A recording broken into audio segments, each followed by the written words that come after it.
45 years. And it ended with paperwork. No shouting, no broken glass, no dramatic moment you could point to later and say, that was when it all fell apart. Just a polished table, 2 attorneys, and the careful, measured tone people use when the outcome has already been decided.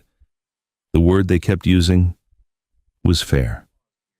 She thought about the night she sat alone at the kitchen table, at 2 a.m., going through bills so the mortgage wouldn't fall behind, while he slept. She thought about all the years that looked like that, and then she looked at the number on that paper and understood for the first time that there is a difference between building a life together and being allowed to see how it was built. They called that number fair. She didn't argue, because she didn't yet have the language to explain what had just been taken from her. She walked out with a suitcase, a rented room, and a silence that didn't echo. It just settled. She didn't know it yet, but that was the lowest point of her story. Subscribe, because what came next, nobody expected. Nobody tells you what a divorce actually sounds like. It sounds like paper, sliding across a table, settling flat, waiting. The conference room smelled like fresh coffee nobody was going to drink, and decisions that had already been made before anyone sat down. Martha noticed both the moment she walked in. She took her seat, opened her hands in her lap, and told herself to stay present, no matter what the next few hours asked of her. Across the table, her husband of 45 years sat with his hands folded, not nervous, not grieving, ready. That single word settled over Martha like cold water. He was ready, which meant he had been preparing while she had been hoping. His attorney was a tall man with a good watch and the unhurried confidence of someone who already knew how this meeting ended. He opened a leather folder. Trump began speaking. Martha's own attorney, Carla, touched her arm once, lightly, the way you touch someone standing too close to an edge. The numbers came next: property value, retirement accounts, debt allocations. Each figure read aloud in the same neutral tone, like items on a grocery list, like 45 years could be organized into columns and balanced like a checkbook. Martha listened, and then one number stopped her cold: the retirement figure. She looked at it, then looked again. It was not nothing. She understood that, but it was not 45 years either, and before she could fully process what she was seeing, Carla was already leaning in quietly, explaining restricted access periods, early withdrawal penalties, the distance between what a number promises and what it actually delivers on a Tuesday morning when a bill needs paying. Martha nodded, but her mind had snagged on something else entirely. 11 years ago. A Tuesday evening. Dinner dishes still on the table. A refinancing document sitting on the kitchen counter like it had been waiting for her to come home. He had explained it calmly. Interest rates, good timing. She had asked 2 questions. He had answered both without hesitation. She had signed, stacked the plates, and never thought about it again.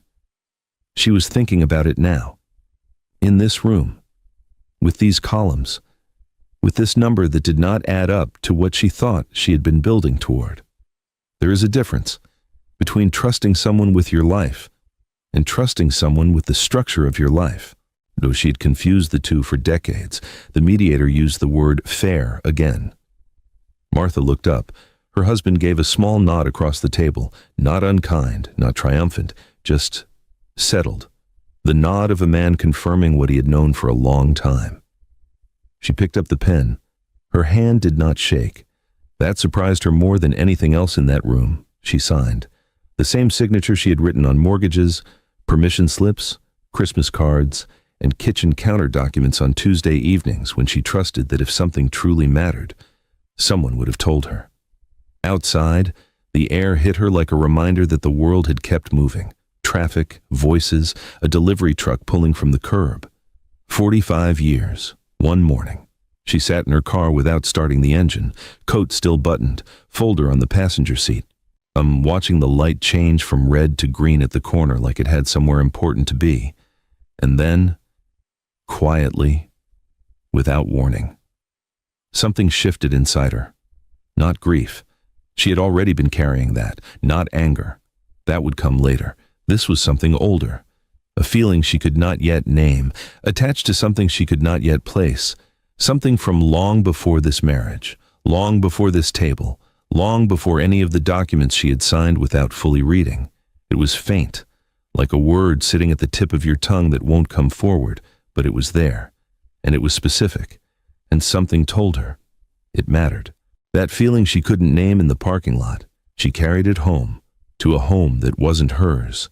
Gloria Vance was a retired nurse with quiet habits and genuine kindness. She had offered Martha the spare room the way good people offer things, without attaching conditions to the generosity.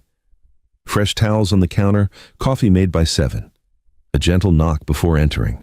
Martha was grateful for every single bit of it. And grateful is a hard thing to feel when it also breaks your heart, because gratitude means you needed saving. And Martha was still getting used to that. She kept her life in 2 dresser drawers, important documents in a blue folder on the nightstand, everything folded, everything contained, everything arranged with the careful precision of a woman determined not to take up more space than she had been given. Not outside those 9 feet, the world had already moved on without her. 3 days after the settlement, she went to update her mailing address at the bank. A simple errand. The kind that belongs on a list between picking up prescriptions and returning library books. The representative typed efficiently, did not look up, asked Martha to confirm her current address for the account. Martha opened her mouth and stopped, because the address that came to her first was not Gloria's spare room. It was the house on Clearwater Drive, the one with the oak tree in the front yard, the kitchen window that filled with morning light by 7, the house she had lived in for 22 years, the house that belonged to someone else's future now. She gave Gloria's address, said it steadily, smiled when the representative said thank you, and sat in the bank parking lot for 10 minutes afterward doing nothing at all, just sitting inside the distance between the address she gave and the one that still lived in her chest. The prescription pickup came next. The pharmacist pulled up her profile without looking up and asked whether she was still at the Holt residence on Clearwater Drive. Still. That word landed somewhere tender. Like the world had simply pressed pause on her life and was waiting patiently for her to return to it. Like the last 3 weeks had been a minor inconvenience the system had not yet been updated to reflect. She said no, gave the new address, watched him correct the file with 2 keystrokes, 22 years, 2 keystrokes. She picked up the prescription and walked out. It kept happening.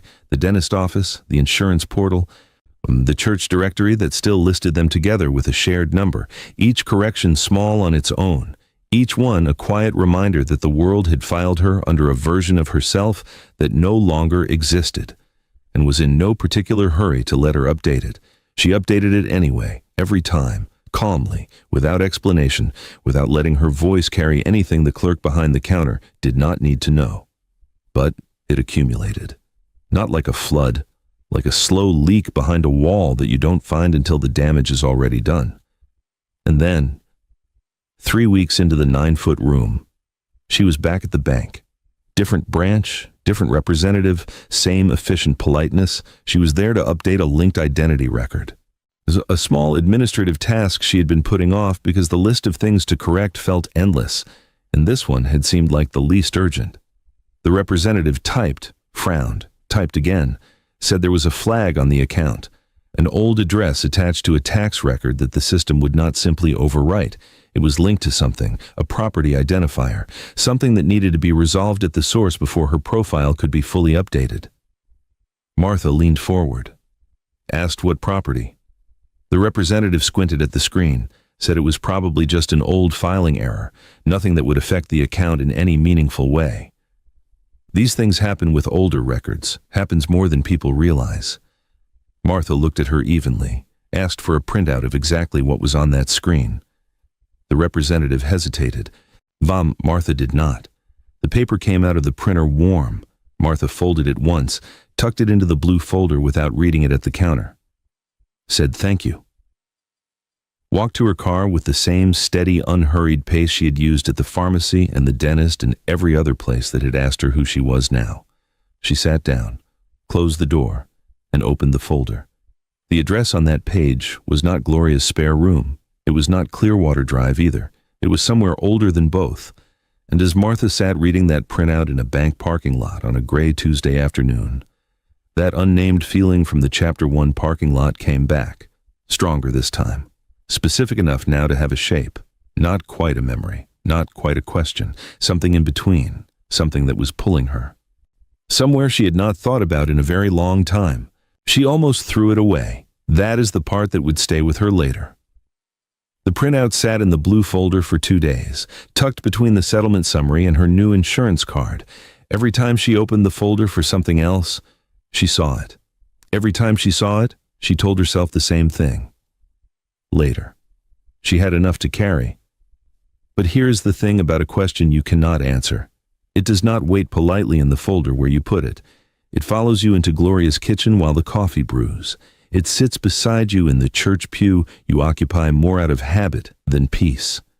It waits on the nightstand while you stare at the same page of a book 4 times without reading a single word. Every other correction Martha had made in the past 3 weeks had been about closing something, removing her name from one place, updating it in another, shrinking the footprint of a life that had been restructured without her full understanding. Each task a small, deliberate act of erasure, each one moving her further from the woman the paperwork still thought she was. But this printout was not asking her to remove her name, it was asking her to explain it, and that distinction would not leave her alone. She opened the folder on the 3rd morning, read the printout again. This time, slower.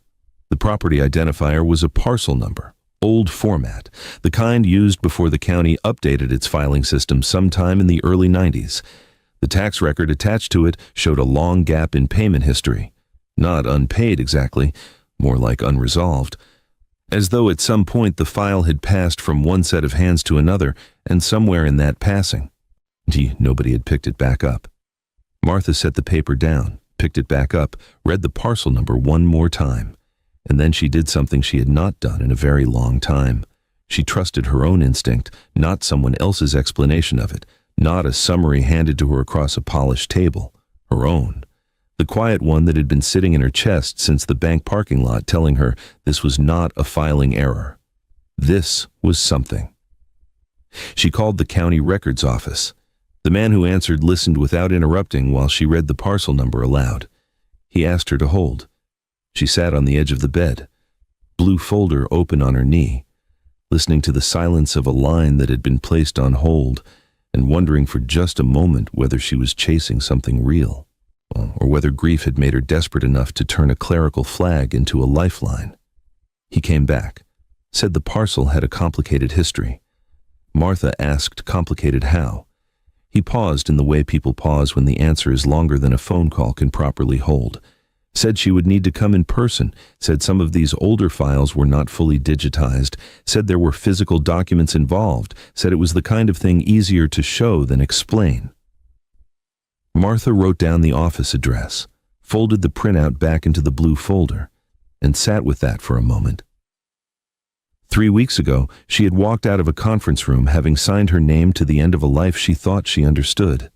Since then, every single task had been about subtraction, every form, every correction, and every 2 keystroke update in somebody else's computer system. This was the first thing moving in the other direction. She did not know yet what was at the end of it, did not know if it would amount to anything worth the bus fare to the county office, did not know if the complicated history would turn out to be something meaningful, or just another document handed to her across another counter by another person explaining why something did not quite work the way she hoped. But she knew one thing. The parcel number had her name attached to it, not his, hers. And in 3 weeks of subtracting, that was the first time anything had pointed at her and held. She did not sleep well that night, not because she was afraid of what she would find, but because for the first time since the settlement, she was curious. And curiosity, after that much loss, feels almost like hope, which meant it also felt terrifying, because hope is the one thing you cannot afford to lose twice. The county records office smelled like decades, not unpleasantly, just honestly. The way places smell when they have been holding other people's business long enough that the paper and the dust and the fluorescent hum have all become the same thing. Martha pushed through the glass door at 9:15 on a Thursday morning, blue folder under her arm, and the particular composure of a woman who has decided that whatever is waiting inside this building, she is ready to know it. The man at the records counter was named Mr. Baines. She knew because of the laminated nameplate at the edge of his desk, knocked sideways at some point and never fully straightened. He was not unfriendly. He was simply efficient in the way people become efficient when their job is to locate what others have lost. Without getting emotionally involved in how it was lost, he took her printout, read the parcel number, typed it in, and frowned. Not the frown of someone confused, the frown of someone who has received more information than expected and is deciding how to organize it before speaking. He typed something else, waited, typed again. Martha watched his face the way you watch a doctor's face during an examination, when they haven't said anything yet, but something in their eyes has already started saying it for them. He printed a page, then another, laid both side by side on the counter and leaned forward, quiet, focused, like a man untangling a knot he did not personally tie but feels professionally obligated to resolve. He explained. The parcel had passed through several hands over several decades. A probate filing from the mid-'80s, never fully closed. A county route change that shifted the property's recorded access designation. Tax notices returned undelivered because the address they were sent to no longer matched anywhere a living person was actually residing. At some point the file had been flagged for correction, and then unflagged, without the correction being made. Martha listened, nodded where it was appropriate to nod, and then Mr. Baines tapped a name on one of the printed pages, 2 words, Elias Mercer. She felt something move through her chest at the sound of it, not grief exactly. Something older than grief, the particular feeling of a door opening onto a room you sealed off so long ago, you had almost convinced yourself it was a wall. Her mother's older brother, a difficult man, stubborn, solitary. But he had owned land at the edge of the county, and opinions about ownership that nobody else had the patience to fully understand or the energy to fully argue with. He died and left behind a parcel everyone assumed would be simple to settle. It was not. Martha remembered the arguments, muffled, kitchen table, the kind that go quieter when children enter the room. Whose name should go on what, who agreed to what at whose table, during which visit, nobody could now remember clearly enough to put in writing. She remembered none of the resolution, because there had not been one. And then Mr. Baines pointed to something else, a corrective filing, dated 31 years ago, a signature on a document connected to the estate, her signature. Martha looked at it, the loop on the letter M, a little wider than she made it now, younger, more open. But hers, unmistakably hers. And then the memory arrived, not slowly, all at once, a summer afternoon, her mother's kitchen, something baking. Daniel waiting in the car outside because they were on their way somewhere and the stop had gone longer than expected, the way stops at her mother's always did. Papers on the table, her mother's voice, casual, unbothered. Just sign this, honey. It helps settle the estate issue. Nobody else wants the hassle. She had signed. Why wouldn't she have? She was young, newly married, busy with the particular busyness of a life just beginning to arrange itself. Old family land was another generation's problem, a loose thread from a world she had already stepped away from. She signed, cleared the counter of coffee cups, walked out to the car, and never thought about it again. Until now. Until Mr. Baines told her quietly that depending on how the title chain read, and depending on what the probate correction had actually transferred and to whom, there was a possibility, just a possibility, that some portion of that parcel still carried her name. Martha looked at the page for a long moment, then looked up at Mr. Baines, asked him what that meant, in practical terms. He chose his words carefully. The way you choose steps across uncertain ground. Said the property had never been fully claimed, said the title chain had gaps that had never been properly closed, said that if someone with a legitimate connection to the original filing wanted to pursue it, there was something there worth pursuing. Martha folded the pages, placed them in the blue folder, thanked Mr. Baines, walked back through the glass door into the cold morning air, stood on the sidewalk, and understood, for the first time since the settlement, that the story of what belonged to her was not yet finished being written. She had a name now, a parcel, a signature in her own handwriting from 31 years ago, and an address, which meant only one thing: she had to go see it. She almost didn't get out of the car. That was the honest truth of it. 40 minutes of road, a gate hanging off one hinge, the engine off and her hands still on the wheel. There is a difference between deciding something in an office and showing up to face what that decision actually looks like. In the county office, with printed pages and careful legal language, it had felt almost manageable. A title chain, a corrective filing, a signature. Legal words have a way of making even broken things sound organized. This was not organized. Beyond the gate, past a strip of grass gone completely wild, sat a house so small and tired it looked less like a second chance and more like a quiet accusation. The porch leaned. One shutter hung at an angle that made the whole front face look like it was wincing. The roofline dipped on the left side. Just enough to make a sensible person turn around and drive back to whatever they had left. Martha, at 72, had become more sensible than she ever wanted to be. She opened the door anyway. The cold hit first. Then the smell, wet wood and old earth and something underneath both that she couldn't name but recognized. The smell of a place that had been waiting, not dramatically, just quietly, the way abandoned things do. The gate opened with resistance, not locked, just stiff from years of no one asking it to move. The front steps held. That surprised her. She had expected them to give way entirely, to feel the wood shift and confirm everything the drive out here had been suggesting. But they held, firmly enough, as though something in the structure had decided, despite appearances, to keep its word. She didn't go inside. Not yet. She walked the perimeter instead. Left side, moisture had darkened the siding nearly black from eave to foundation. Around the back, an old metal chair sat in the middle of the overgrown yard, as though someone had stepped inside 30 years ago and never came back for it. On the right side, a window still held its glass, and behind the glass, a lace curtain, yellow with age, but still hanging. Martha stopped there.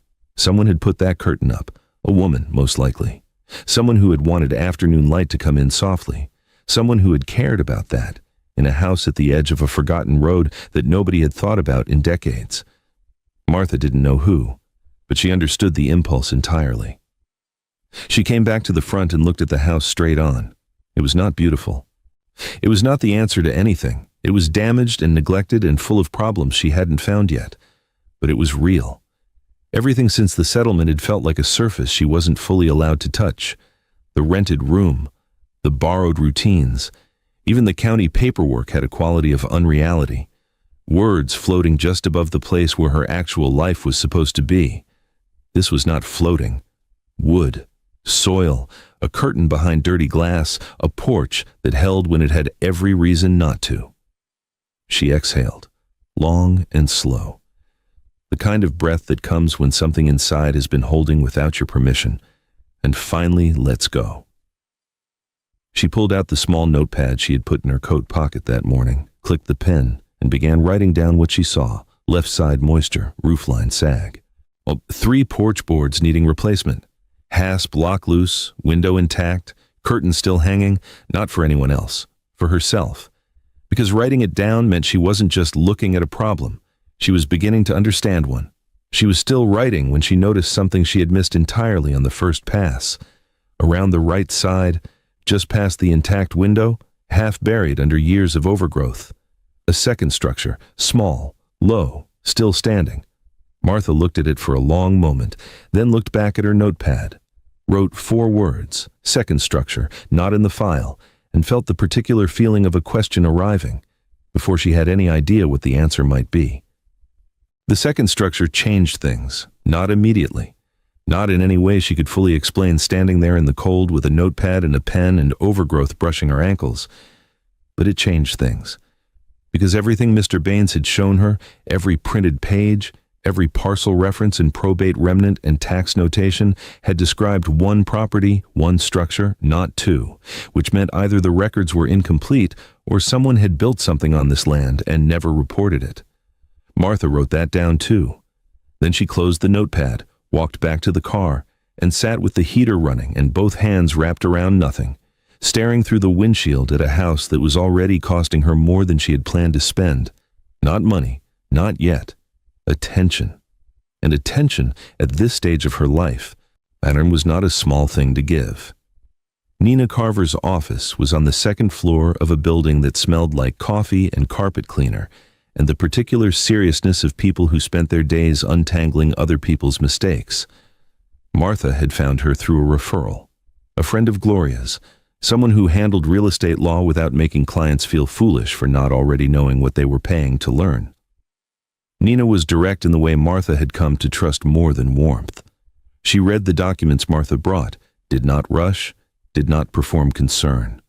Just read. Then set the pages down and looked across the desk with the expression of someone about to say something true that the other person may not find comfortable. There were back taxes, not catastrophic, but real. 3 years of notices sent to an address no one had occupied. The county had not yet moved toward seizure, but that window would not stay open indefinitely. The title chain had gaps. Fixable gaps, Nina said, but not quickly and not cheaply. There was a corrective filing needed, possibly a quiet title action depending on what the probate records showed once pulled in full. The access issue was complicated by the route change. The recorded easement still existed, but its current legal enforceability needed to be confirmed against updated county maps. And the second structure? Nina paused when Martha mentioned it, asked her to describe it again. Martha did. Nina wrote something down, said nothing for a moment, then said that an unrecorded structure on a parcel with an already incomplete title chain was something they would need to look at carefully. Martha asked what carefully meant. Nina said it meant it could be nothing. An old shed. A storage outbuilding someone threw up decades ago without pulling a permit because nobody on a county road in the middle of nowhere felt they needed to. Or it could mean the parcel boundaries were not what the current records showed. Martha sat with that, said, what would that mean for her claim? Nina looked at her steadily, said it could mean less than expected, or it could mean considerably more. That was the thing about incomplete records. They cut both ways. The same gaps that had left this property unclaimed for decades were the same gaps that might reveal something the original filing had never properly resolved. Martha drove home in the kind of silence that is not empty, the kind that is full of things rearranging themselves.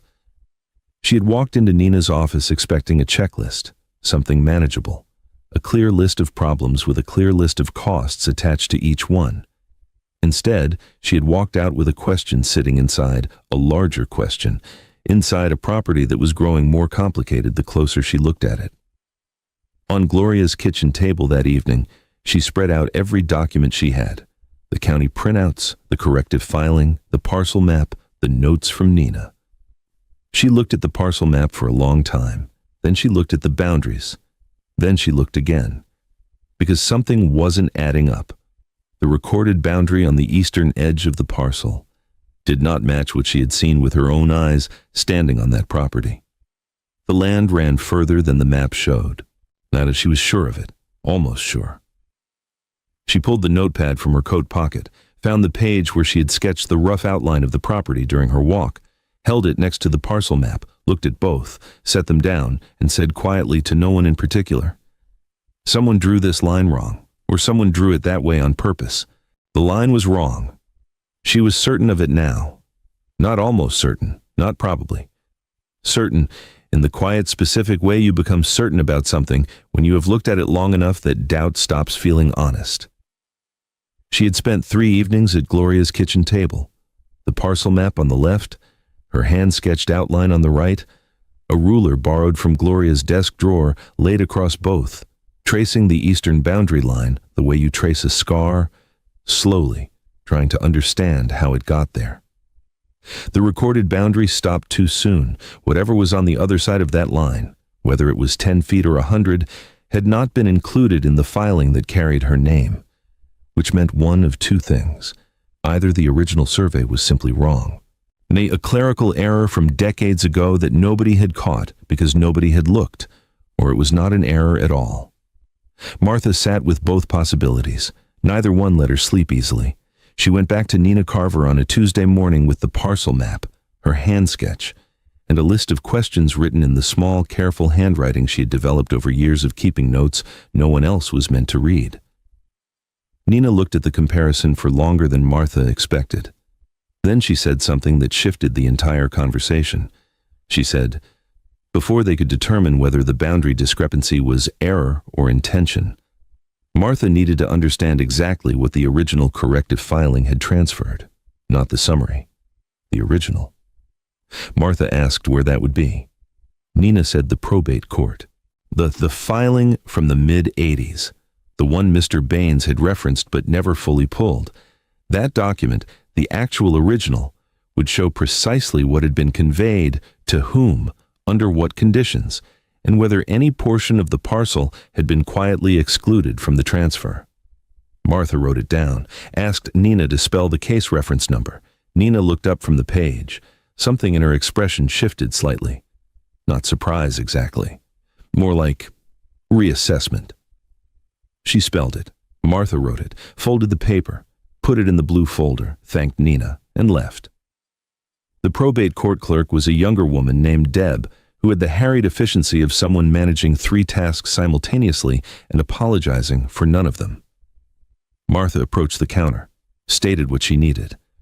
Deb said the file would take time to locate. Old cases from that period were archived. She could submit a records request and expect a response in 7 to 10 business days. Martha said she understood. Then she asked, as calmly as she could manage, whether there was any way to confirm whether the file was a single document or a multi-part filing. Deb paused, looked at her, said that was actually a specific question. Martha said she had learned to ask specific questions. Deb checked the index, said the filing had 3 parts, a primary transfer document, an attachment, and a recorded notation added approximately 8 months after the original filing. Martha's pen stopped moving. 8 months after. Someone had added something to this filing 8 months after the original transfer was recorded. She kept her voice even. Dee asked what a recorded notation typically indicated. Deb said it varied. Sometimes it was a simple correction, an address update, a clerical fix. Sometimes it amended the terms of the original transfer.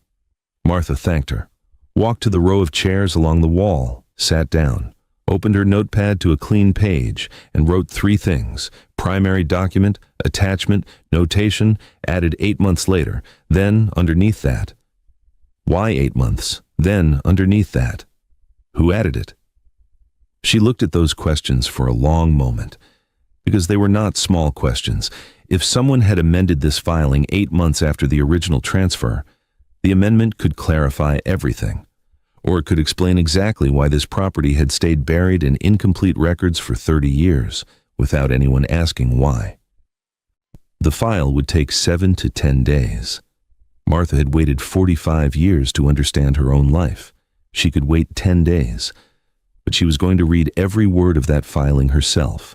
Not a summary, not Nina's interpretation, not anyone's translation. Her eyes, her hands, her understanding. For the first time in longer than she could honestly remember, she was not going to let someone else hold the original. 7 to 10 business days.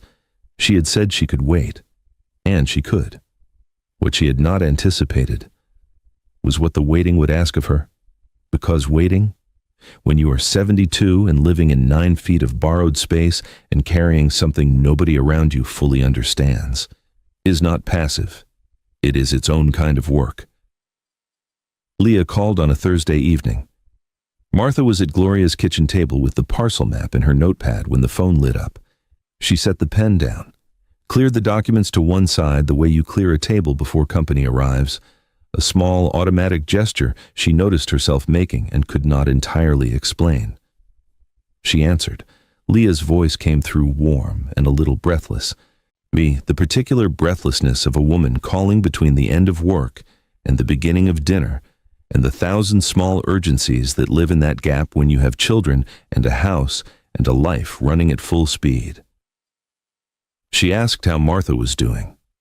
Martha said she was fine, said she'd been making some progress on a property matter. Leah said, "Oh yes, the house thing. Gloria had mentioned it. Then Leah's youngest said something in the background, and Leah covered the phone for a moment and came back and said, "Sorry," and asked if Martha needed any money.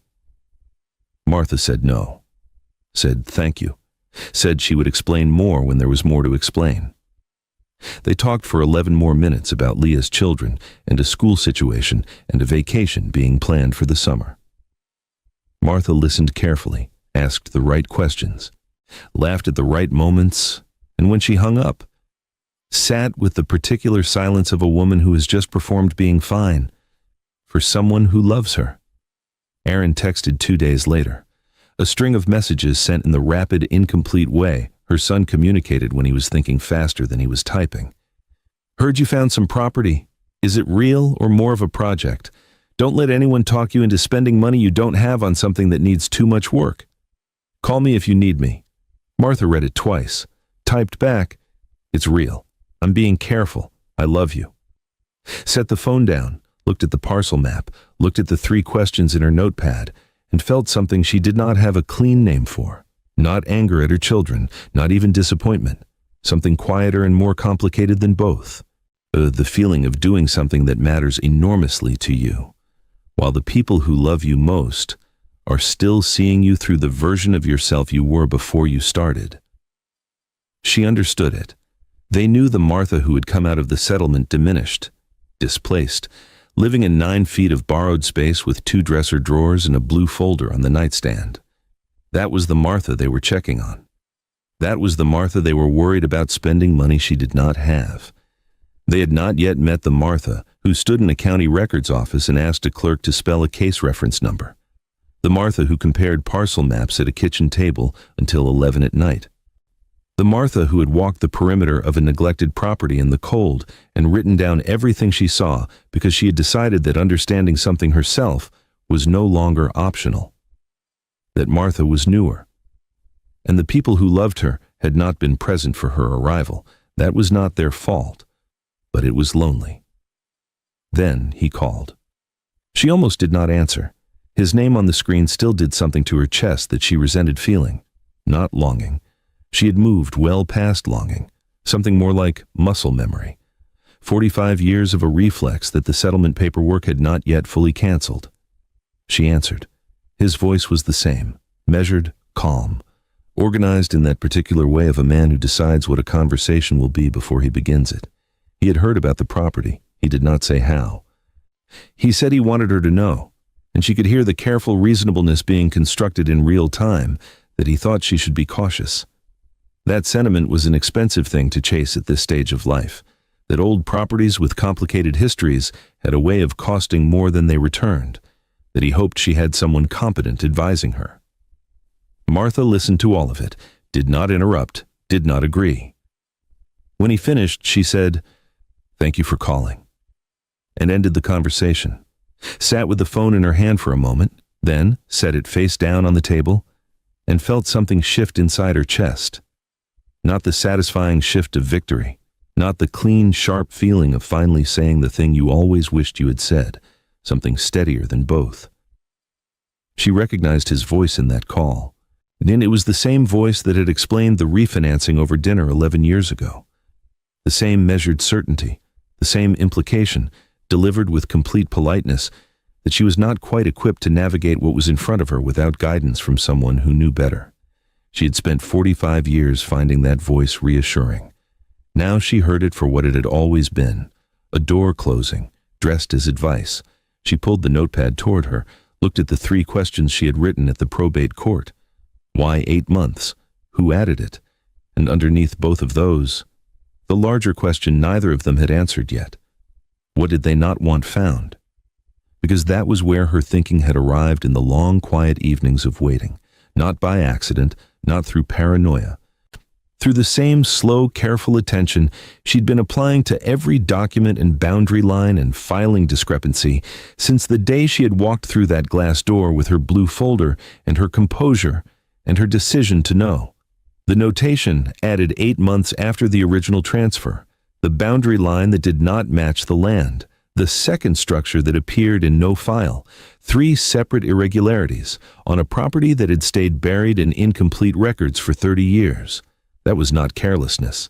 Carelessness produces one irregularity, maybe two, three irregularities on the same parcel, across the same filing, had the shape of intention. She wrote that word down, intention, underlined it once, and sat in the kitchen of a woman who had offered her shelter without conditions.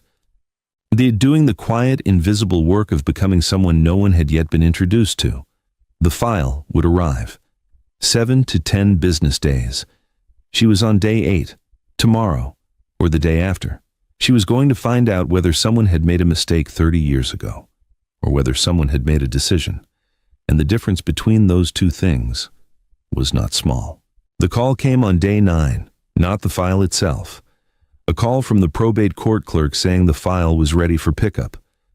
Martha wrote down the time the office closed, put on her coat, and drove there without telling anyone where she was going. Not because she was hiding it, because this particular moment belonged to her alone. Deb was at the counter when Martha arrived. She pulled a manila envelope from a drawer behind her with the efficiency of someone who processes records requests the way other people process groceries, handed it across the counter, asked Martha to sign the release form. Martha signed, looked at her own signature, and for just a moment thought about the other signature, the one on the corrective filing from 31 years ago, the wider loop on the M. The woman who had signed without reading because someone she trusted had told her it was just a formality. She picked up the envelope, thanked Deb, and walked to her car. She did not open it in the parking lot. She drove back to Gloria's house, made herself a cup of coffee, sat at the kitchen table with the envelope in front of her and the parcel map to her left and her notepad open to the page with the 3 questions. Why 8 months? Who added it? What did they not want found? Then she opened the envelope. The primary document was 12 pages, dense, formal. The language of 30-year-old legal filings that assumed the reader already knew what half the words meant. Martha read it anyway, slowly, with a pen in her hand underlining anything she did not immediately understand and returning to it after finishing the paragraph. The way Nina had shown her. The way she had taught herself across weeks of sitting in offices and reading documents that were not written for people like her, but belonged to her nonetheless. The primary document confirmed the original transfer. Elias Mercer's parcel conveyed through the estate, a portion of which had been designated in the corrective filing to Martha's branch of the family through her mother's signature and her own. She already knew that part. She turned to the attachment. 7 pages. A survey. Old. Hand-drafted. The kind produced before everything moved to digital. She spread it flat on the table and held it next to the parcel map Mr. Baines had printed at the county office. She looked at the eastern boundary line on the survey, then at the eastern boundary line on the parcel map. They were not the same. The survey showed the boundary running 40 meters further east than the parcel map recorded. 40 meters. She put the ruler down flat across both documents, measured twice, then sat back. Because 40 meters on a rural parcel at the edge of a county was not a clerical rounding error. 40 meters was land, real land, measurable land, land that the current recorded parcel map had simply stopped short of including. She turned to the notation. The one added 8 months after the original transfer. 1 page. Handwritten, signed by a county clerk whose name she did not recognize. Brief enough that she read it twice, thinking she had missed something. She had not missed anything. The notation was a boundary amendment, filed 8 months after the original transfer. It recorded a correction to the eastern boundary of the parcel, reducing it by approximately 40 meters, citing a surveying discrepancy between the original hand-drafted survey and a subsequent mechanical survey conducted at the request of an adjacent property owner. Martha read that last part again. At the request of an adjacent property owner, not at the request of the county, not as a result of a routine audit, at the request of someone who owned land next to this parcel, and had apparently decided 8 months after Martha's family legally acquired their portion of it, that the boundary needed to be redrawn. She set the page down, picked up her pen, and wrote underneath her 3 questions. Adjacent property owner requested boundary reduction 8 months post-transfer, 40 meters removed from recorded parcel. Original survey contradicts current map. Then she sat with that for a very long time. Because this was no longer the shape of carelessness. This was the shape of something that had been done deliberately, to a woman who was too young and too newly married and too trusting to notice, and to a family too fractured by grief and argument to look closely enough at what they were signing away. She called Nina the next morning, brought everything: the primary document, the attachment, the notation, the original survey held next to the current parcel map with the 40-meter discrepancy marked in red pen.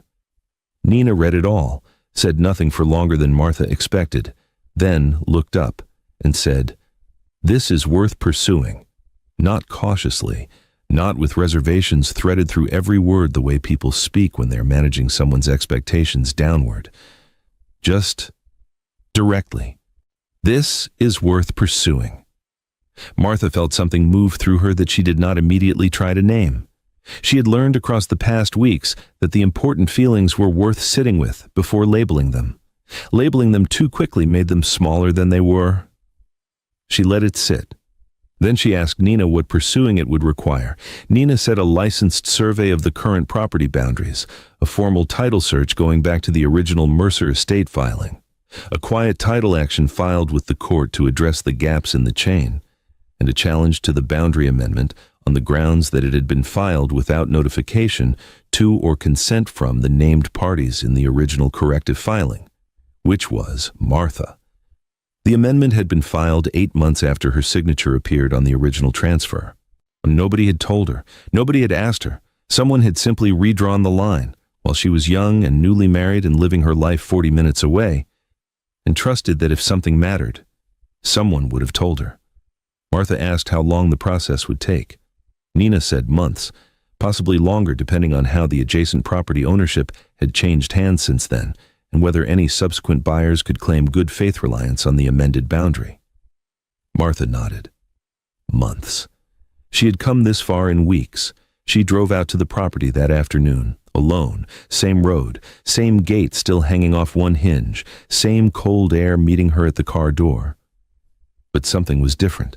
She noticed it before she could name it. The house looked the same, weathered siding, sagging roofline. The lace curtain still hanging yellow behind the right side window.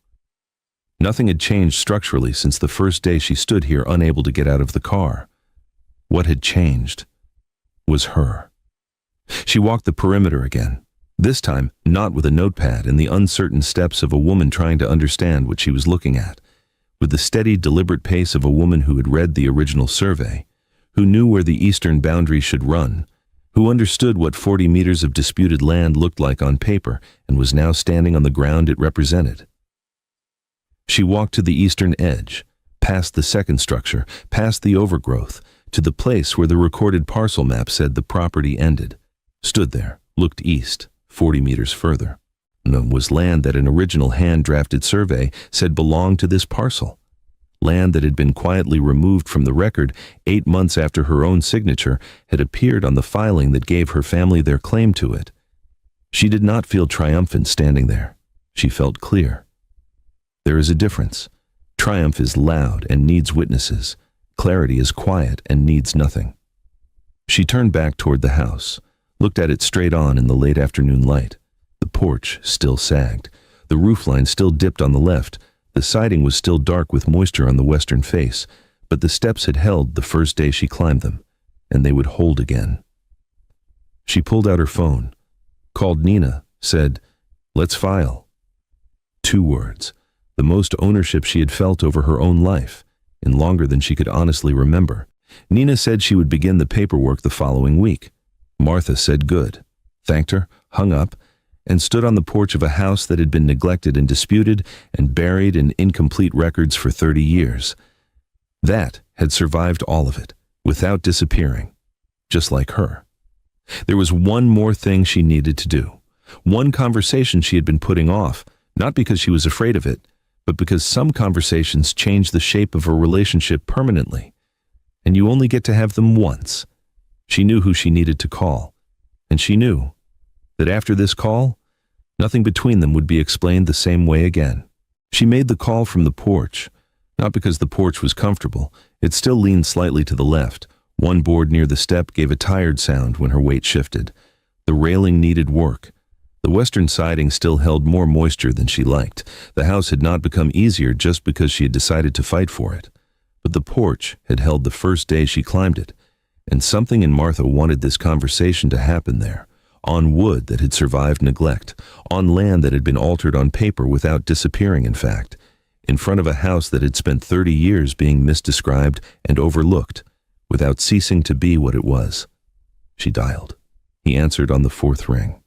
His voice came through calm, measured, organized in that familiar way that once made her feel safe. For 45 years, she had heard that tone and assumed it meant steadiness, care, competence. Now she heard something else in it. Control. "Hello," he said. "Hi, Daniel." A pause. "Is everything all right?" "Everything's all right," Martha said. "I'm calling because I wanted you to hear something from me directly." Another pause. "All right. I filed," she said. "Filed what?" "The challenge, on the property." Silence. Then came the voice she knew too well. Reasonable, cautious, carefully arranged. "I hope you're being realistic about what this could cost," he said. "Old properties with complicated histories have a way of taking more than they give back." Martha looked out at the yard, the gate still hanging from one hinge, the overgrowth, the second structure sitting low in the brush. "Thank you for your concern," she said. "But I didn't call so you could explain this to me." That stopped him. Her grip on the phone stayed steady. "I called because I understand something now," she said, "and I wanted to say it clearly at least once." He said nothing. For a long time, I thought the worst part of all this was the settlement, the room, the numbers. The moment I realized too late that I had trusted someone with the structure of my life because I loved him and assumed those were the same thing. She let that sit between them. "But the settlement wasn't the first time that happened," she said. "It was just the first time I could name it." His silence changed, not into guilt, something less useful than that.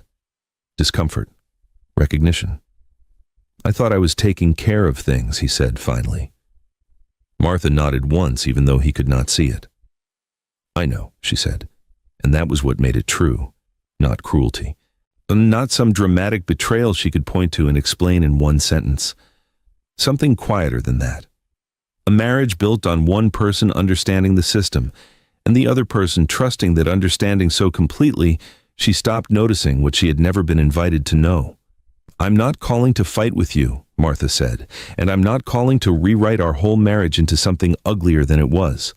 Some of that trust was earned. I know that too." She looked down at the porch boards beneath her feet. "But from this point forward, there will be no more conversations where you explain to me what is sensible about my own life, as if I'm arriving late to it." He was quiet. "I'm not late," Martha said. "I was there the whole time." The wind moved faintly through the grass. When he spoke again, his voice was lower. "What do you want me to say?" Martha thought about that. "Nothing," she said. "I think that's part of what I've learned. I don't need a better explanation anymore." The silence that followed was not empty. It was finished. "All right," he said. "All right," Martha answered. Then she ended the call. She stood very still afterward, not triumphant, not grieving, just clear. She looked at the house again, the sagging porch, the yellowed lace curtain still hanging behind the glass, the roofline dipping on the left, the same flaws, the same work, the same unanswered questions still waiting in the weeks ahead, and yet it looked different. Not because the house had changed, because she had. She went inside and opened the front window. It stuck halfway before giving. Dust lifted from the sill. Cold air came in first, then cleaner air behind it. The curtain moved, just slightly. Martha set her bag down by the wall, not because everything was resolved, not because the legal work was done, not because the house had become certain, but because for the first time in longer than she could honestly measure, setting something down in that space did not feel like borrowing. It felt like beginning. If Martha's story stayed with you, take a second to like this video, subscribe to the channel, and tell me in the comments, what was the exact moment you knew she had changed for good?